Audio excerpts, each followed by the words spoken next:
Comment saluer en Chine? Cette vidéo s'ajoute à la première vidéo que j'avais faite sur cette chaîne, Cédric Beau TV, donc dans laquelle j'expliquais comment dire bonjour en chinois, donc sur le principe. Alors j'ai une question qui me demande de compléter un petit peu. Bonjour, suite à votre première vidéo sur comment se saluer en Chine, pouvez-vous nous en dire un peu plus? Par exemple, en France, il existe le simple salut, ou encore hello. Entre amis ou collègues de travail, il y a aussi la pratique de la bise. 2 dans le sud, 3 ou 4 quelquefois. Comment ça se passe en Chine au quotidien? Alors, effectivement, on a plusieurs types de manières de dire bonjour en Chine, en chinois. En général, dans les relations de business, on va avoir tendance de plus en plus à serrer la main. Par contre, la bise, on évite. On évite vraiment la bise donc en Chine. Mais alors, ça c'est quelque chose donc, de culturel. On ne va pas aller toucher au corps de la personne. La bise, ça paraît déjà bizarre pour les Américains. Pour les Allemands. Alors moi, j'ai eu l'occasion de faire des séjours en Allemagne.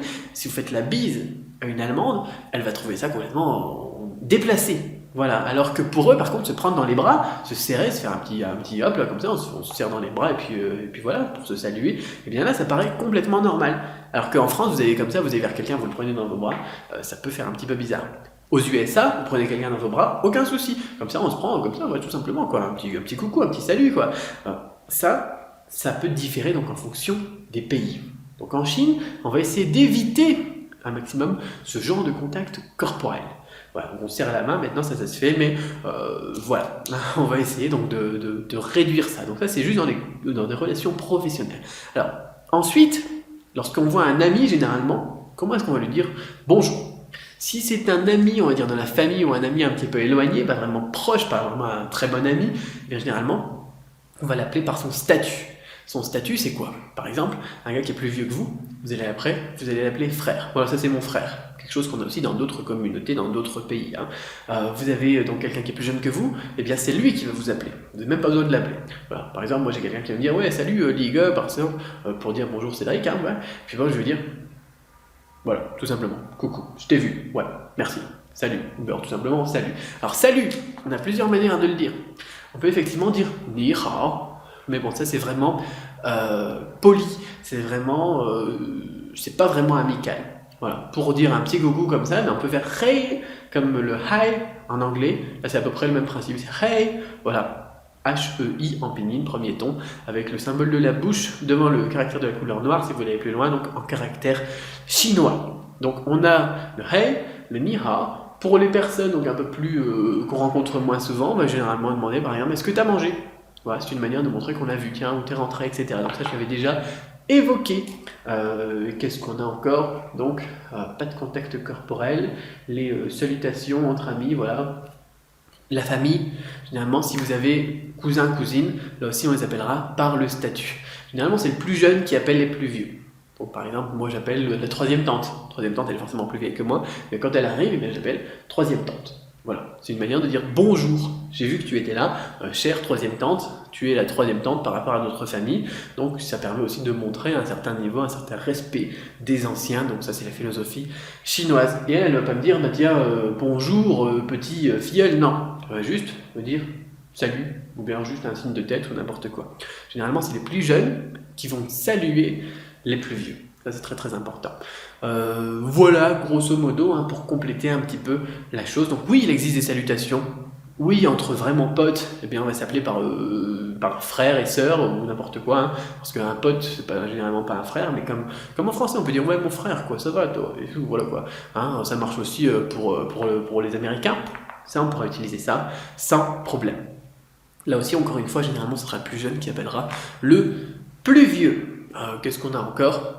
Moi j'ai des bons amis, par exemple un maître de calligraphie, j'avais évoqué il n'y a pas longtemps, et ben, je l'appelle la Wei, donc je l'appelle vieux machin, vieux Wei en l'occurrence, pas vieux machin, parce que ben, là c'est aussi c'est un respect. Alors je pourrais l'appeler frère machin chose, mais comme il est professeur de calligraphie, ça reste un bon ami, donc je l'appelle pas professeur, je l'appelle vieux parce qu'il est plus vieux que moi.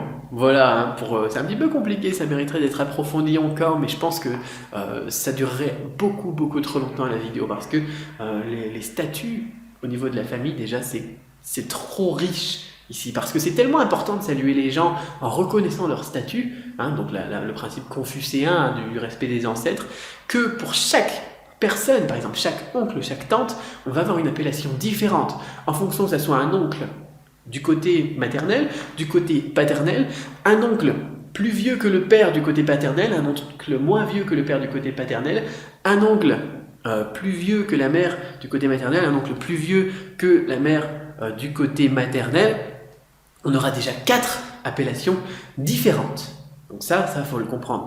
C'est-à-dire que pour dire tonton, on a déjà 4 possibilités. Alors que nous, on va dire tonton Jacques, hein, tonton Georges, ou bien tonton Louis, ou n'importe quoi, on aura juste ça, avec le prénom. Et bien alors là, en fait, on aura plus une appellation qui sera 3e tonton du côté maternel plus vieux que ma mère.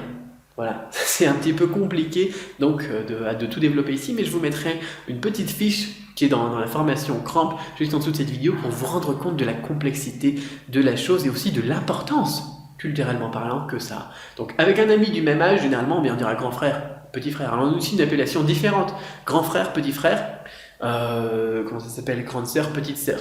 Là aussi c'est des appellations différentes en chinois. Donc déjà avec ça, vous avez de quoi vous amuser. Mais alors dès qu'on change de niveau, au niveau de la hiérarchie, donc sociale ou familiale, ça devient vraiment quelque chose de très très très riche. Donc c'est quelque chose qui mérite vraiment d'être approfondi beaucoup plus que ces 2 simples vidéos, mais ça permet un petit peu de comprendre un petit peu au niveau culture, parce que c'est le but de ces vidéos, l'importance que ça a, donc lorsque l'on salue quelqu'un. Mais entre potes, au quotidien, potes à peu près du même âge, du même statut social, par exemple un pote entre étudiants, eh bien un petit coucou, un petit signe de tête, un petit hey, et puis c'est suffisant. Voilà donc pour ce complément à la première vidéo donc de Cédric Boit TV.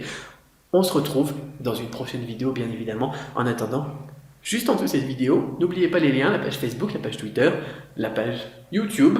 Et puis si vous avez une question, vous posez-la sur Cédric Boit TV dans le menu droit, un petit lien. Posez-moi une question. À très bientôt.